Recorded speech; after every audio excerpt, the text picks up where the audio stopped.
یہی ان کے حکم کے مطابق خواجہ غریب نواز کرتے ہیں۔ اور اس کے بعد ان کا دست مبارک حضرت عثمان ہارونی پکڑتے ہیں اور ان سے کہتے ہیں کہ آسمان کی طرف کو دیکھیے، اور آسمان کی طرف خواجہ غریب نواز کی نگاہ کر کے ان کا ہاتھ اٹھانے کے بعد خواجہ عثمان ہارونی کہتے ہیں کہ اے اللہ، میں نے تجھے معین الدین کو تیری پناہ میں دیا، تیرے حوالے کیا۔ اوپر سے ندائے غیبی آتی ہے سیر کی کتابوں میں، سبع سنابل شریف، مرات الاسرار، اخبار الاخیار، اس طرح کی بیشتر تصوف کی کتابوں میں یہ تذکرہ ملتا ہے کہ اوپر سے ندائے غیبی آتی ہے کہ ہم نے معین الدین کو قبول کیا۔ اور اس کے بعد غریب نواز کی زندگی کا دوسرا سفر شروع ہو جاتا ہے۔ یہ دوسرا سفر تزکیے کی طرف تھا، یہ دوسرا سفر شریعت و طریقت کی طرف تھا، یہ دوسرا سفر تلاش حق کی طرف تھا، یہ دوسرا سفر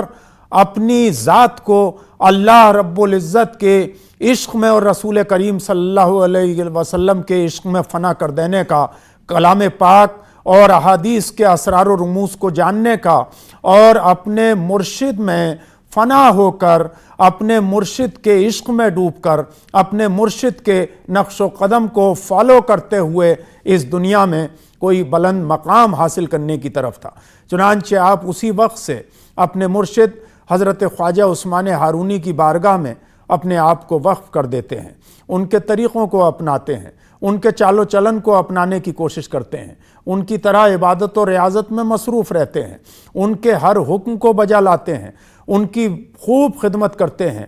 اور تقریباً 20 سال کا طویل عرصہ گزرتا ہے کہ 20 سال کے طویل عرصے تک خواجہ غریب نواز حضرت خواجہ عثمان ہارونی اپنے پیر و مرشد کی خدمت میں رہتے ہیں، اور اپنے پیر و مرشد کی خدمت میں اس طرح رہتے ہیں کہ مکمل اپنے آپ کو مرشد گرامی کے حوالے رکھتے ہیں۔ مرشد سفر میں جا رہے ہیں تو ان کا سامان سفر اپنے اوپر اٹھاتے ہیں، اپنے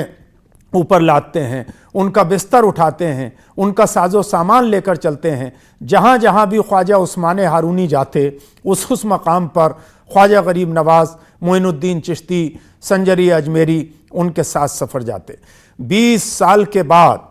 ایک ایسا وقت آتا ہے کہ جب آپ کے اندر رسول کریم سرور کائنات صلی اللہ علیہ وسلم کی زیارت کی تڑپ پیدا ہوتی ہے کہ آپ مکہ اور مدینہ کا سفر کرنا چاہتے ہیں۔ چنانچہ 20 سال کے بعد تمام بغداد کے شیوخ کی بارگاہ میں، اس وقت جب کہ آپ کی محفلوں میں بے شمار شیوخ آیا کرتے تھے ملاقات کرنے کے لیے خواجہ عثمان ہارونی کی محفلوں میں،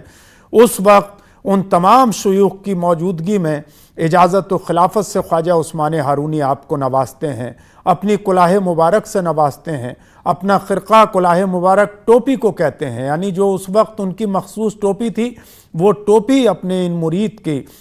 خواجہ غریب نواز کے سر پہ اٹھا دیتے ہیں۔ خرقہ مبارک یعنی آپ جو جبہ یا جو لباس پہنا کرتے تھے، وہ جبہ، اس جبہ مبارک کو اتار کر پہنا دیتے ہیں، اور جتنے سلاسل کی خلافت انہیں حاصل تھی، اجازت حاصل تھی، جتنے ان کے عملیات تھے، ان کی اجازت سے غریب نواز کو نوازتے ہیں اور اللہ کے سپرد کر کے مدینہ منورہ کے سفر کی اجازت دیتے تھے۔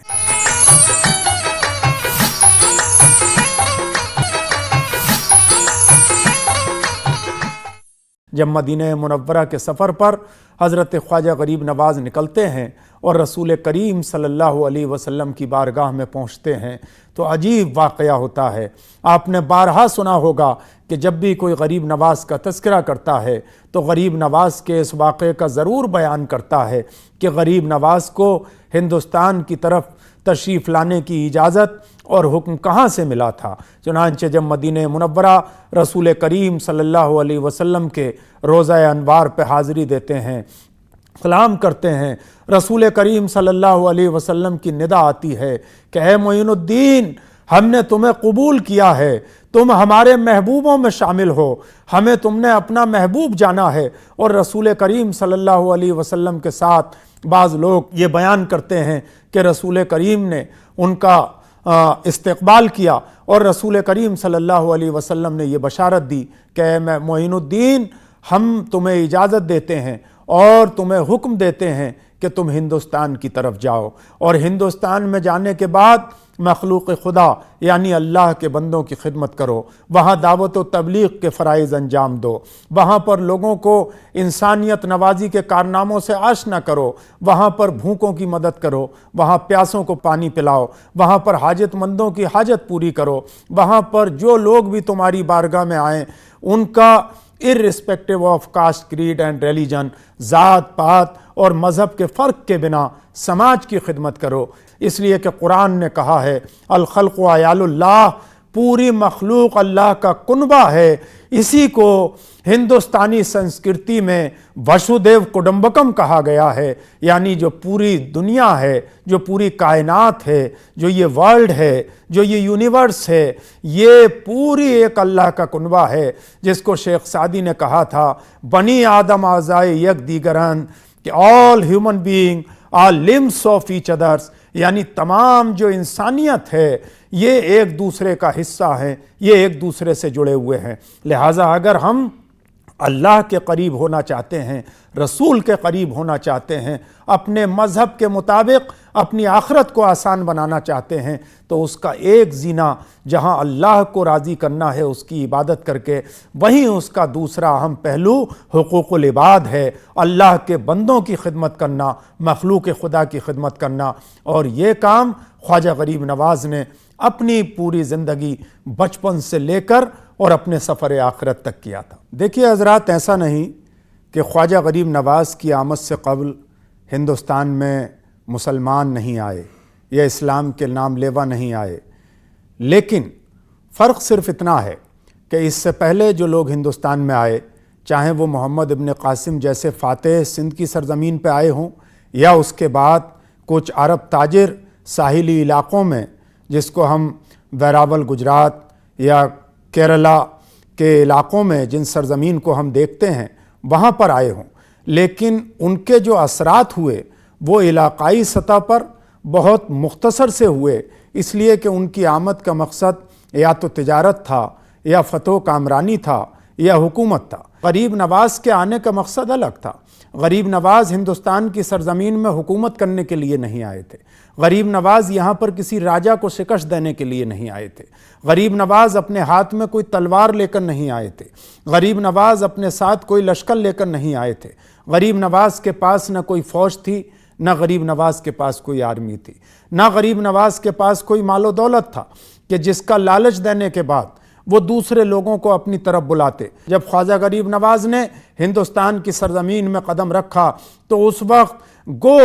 کہ معدود چند ہی ہندوستان کی سرزمین میں مسلمان تھے، اور یہ روایت ہے کہ خواجہ غریب نواز نے کسی بھی انسان سے یہ نہیں کہا کہ تم میرا کلمہ پڑھو، کسی کو بھی، لیکن ان کے کردار کو دیکھنے کے بعد ان کی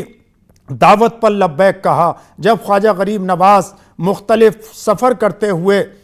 اجمیر کی سرزمین میں پہنچتے ہیں، لوگوں نے بتایا کہ ایک کوئی فقیر آیا ہے اور وہ فقیر یہ کہتا ہے کہ انسانیت پر ظلم نہ کیا جائے، تمام لوگوں کو ذات پات کے فرق کے بنا گلے لگاتا ہے، جو بھوکے اس کے پاس جاتے ہیں انہیں کھانا کھلاتا ہے، جو پیاسے جاتے ہیں انہیں پانی پلاتا ہے، اپنی آنکھوں کو بند رکھتا ہے، رات دن عبادت و ریاضت کرتا ہے، کوئی اگر اس سے دعا لینے کے لیے آتا ہے اسے دعا دے دیتا ہے، مریض جاتا ہے تو صحت مند ہو جاتا ہے۔ چنانچہ اس وقت اس نے سب سے پہلے تو آنا ساگر کا پانی بند کرایا، اور جس وقت جو ڈھول تماشے ان کے بج رہے تھے، خواجہ غریب نواز نے کہا کہ بھئی اس ڈھول تماشے کو تھوڑی دیر کے لیے بند کر دیا جائے، اس کی پاداش میں وہ آپ کے پانی کو بند کرا دیتے ہیں۔ تب خواجہ غریب نواز اپنے خادم کو ایک کٹورا لے کر آنا ساگر کے کنارے بھیجتے ہیں اور کہتے ہیں کہ جاؤ اس آنا ساگر سے کہنا کہ تمہیں غریب نواز نے بلایا ہے، تمہیں معین الدین نے بلایا ہے۔ جو ہی وہ اس پانی سے کہتا ہے تو آنا ساگر کا جو اتنا بڑا تالاب ہے وہ تالاب سمٹتا ہے اور پورے کا پورا تالاب ایک کٹورے کے اندر بھر جاتا ہے اور وہ خواجہ غریب نواز کی بارگاہ میں لے کر آ جاتا ہے۔ اب اس کے بعد جب بادشاہ کا لشکر پریشان ہوتا ہے تو بادشاہ خود منت و سماجت کے لیے غریب نواز کی بارگاہ میں حاضر ہوتا ہے اور غریب نواز اس پانی کو واپس کر دیتے ہیں اور پھر تمام لوگ اس پانی کو پیتے ہیں، اور اس وقت سے لے کے آج تک انا ساگر کا پانی اسی طریقے سے جاری و ساری ہے، کبھی وہ پانی نہیں سوکھتا ہے۔ اس کے بعد بادشاہ اپنے ایک بہت مشہور جوگی جے پال کو بلاتا ہے مقابلے کے لیے۔ اس نے یہ سوچا کہ شاید یہ کوئی انسان جادوگر ہے، لہٰذا جو اس وقت کا سب سے بڑا جادوگر جوگی جے پال، ان جوگی جے پال کو بلاتے ہیں، اور جوگی جے پال اپنے جادو کے ذریعے اڑنے کی کوشش کرتے ہیں غریب نواز کے سامنے، اور جب وہ جادو کے ذریعے اڑتے ہیں تو غریب نواز اپنے پیر میں جو کھڑاؤں پہنا کرتے تھے، جس کو لکڑی یا لوہے کی جو کھڑاؤں ہوا کرتی تھیں، آج کے زمانے میں ہم لوگ چمڑے کا جوتا پہنتے ہیں، اس زمانے میں لکڑی یا لوہے کا ہوا کرتا تھا، اپنے ایک ہاتھ سے اس کھڑاؤں کو ہوا کی طرف پھینکتے ہیں، بلند کرتے ہیں، تو وہ کھڑاؤں جوگی جے پال کے چہرے پر مارتی ہوئی جوگی جے پال کو نیچے اتار لاتی ہے، اور جوگی جے پال جب اس منظر کو دیکھتے ہیں تو ان کا کلمہ پڑھ لیتے ہیں، اشہد ان لا الہ الا اللہ محمد رسول اللہ، اور مسلمان ہو کے ان کا نام عبداللہ بیابانی ہو جاتا ہے۔ اور ان کی ڈیوٹی یہ ہوتی ہے کہ اگر کوئی مسافر راستہ بھٹک جائے، کوئی راستہ بتانے والا نہ ہو، وہ راستہ بہک جائے، راستے میں پریشان ہو، تو وہ خواجہ غریب نواز کے وسیلے سے یا وہ جوگی جے پال کو یاد کرے تو وہ بھولے بھٹکوں کو صبح قیامت تک راستہ بتانے کا کام کرتے ہیں۔ نبیوں میں یہ کام حضرت خضر علیہ السلام کو عطا ہوا تھا، جنہوں نے آب حیات پی لیا ہے، جو ہمیشہ زندہ رہیں گے، کہ وہ بھولے بھٹکوں کو راستہ بتاتے ہیں، اور ولیوں میں یہ مقام خواجہ غریب نواز کو حاصل ہوا۔